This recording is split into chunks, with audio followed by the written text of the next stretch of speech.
మనల్ని దేవుడు ఎలా దీవిస్తాడు తెలుసా?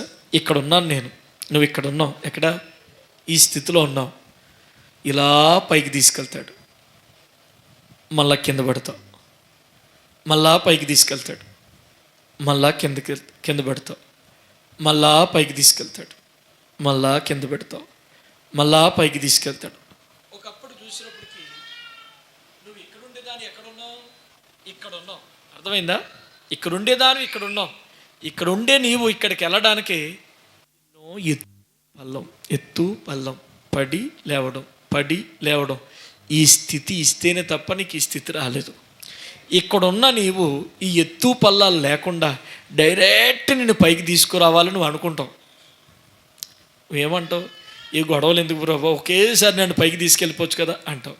ఒకేసారి పైకి వెళ్ళిపోతే ఒకేసారి కిందకు కూడా పడతావు.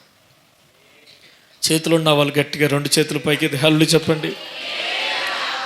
మీ అందరికీ పక్షిరాజు తెలుసా తెలీదా? పక్షిరాజు కోసం ఒక మాట చెప్పనివ్వండి. పక్షిరాజు తన పిల్లలకి ఎగరడం నేర్పిస్తుంది. ఎలా నేర్పిస్తుంది తెలుసా? తన కాళ్ళుతో పట్టుకుని ఎగురుకుంటా చాలా ఎత్తుకు తీసుకెళ్తుంది. అప్పుడు ఆ పిల్ల అనుకుంటుంది, మా డాడీ ఎంత గొప్పడో, నన్ను చాలా పైకి తీసుకెళ్తున్నాడని అనుకుంటుంది. పైకి తీసుకెళ్ళిన ఆ పక్షిరాజు ఒకేసారి దయా దాక్షిణ్యం ఏమీ లేకుండా వదిలేస్తుంది బిడ్డని. వదిలేసినప్పుడు ఆ పిల్ల అనుకుంటుంది, డాడీ అసలు నువ్వు డాడీవేనా, నన్ను ఎందుకు ఇలా వదిలేసాను? కింద పడిపోతున్న సమయంలో ఎక్కడి నుంచి వస్తుందో తెలియదు కానీ తండ్రి మళ్ళా పట్టుకుంటుంది. అమ్మయ్య వదిలేసాం అనుకున్నాను డాడీ, కానీ వదలలేదు, దేవా స్తోత్రం అనుకుంటాం. మరలా ఏం చేస్తుంది? మరలా పైకి, అబ్బా మా డాడీ ఎంత పైకి తీసుకెళ్తున్నాడో అనుకుంటుంది, మరలా వదిలేస్తుంది. డాడీ నువ్వెందుకు ఇట్లా నన్ను వదిలేస్తున్నావు డాడీ, నేనంటే నీకు ఇష్టం లేదా? నన్నే ఎందుకు ఇలా చేస్తున్నావు డాడీ? నువ్వు నా తండ్రివే కదా, నేను నీ బిడ్డనే కదా డాడీ. అయిపోయింది నా జీవితం. మళ్ళా ఎక్కడి నుంచి వస్తుందో మళ్ళా పట్టుకుంటుంది, మళ్ళా పైకి తీసుకెళ్తుంది.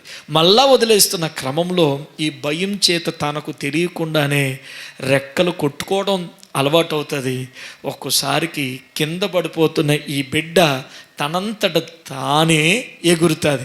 అప్పుడు అదే ఎత్తులోకి తండ్రి ఎదుగుతున్నాడు, అదే ఎత్తులోకి బిడ్డ కూడా ఎగురుతుంది.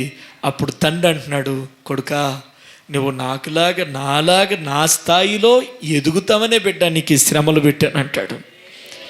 చప్పట్లు కొట్టి దేవునికి స్తోత్రం చెప్తాను. ఎప్పుడు కూడా లోకస్తులు చూసి వాళ్ళగా అయిపోవాలని ఎప్పుడు అనుకోవద్దు. నువ్వు ఎలాగ మారాలో, నిన్ను ఎలాగ దీవించాలో, నిన్ను ఎలా పైకి తీసుకురావాలో యేసుకు బాగా తెలుసు.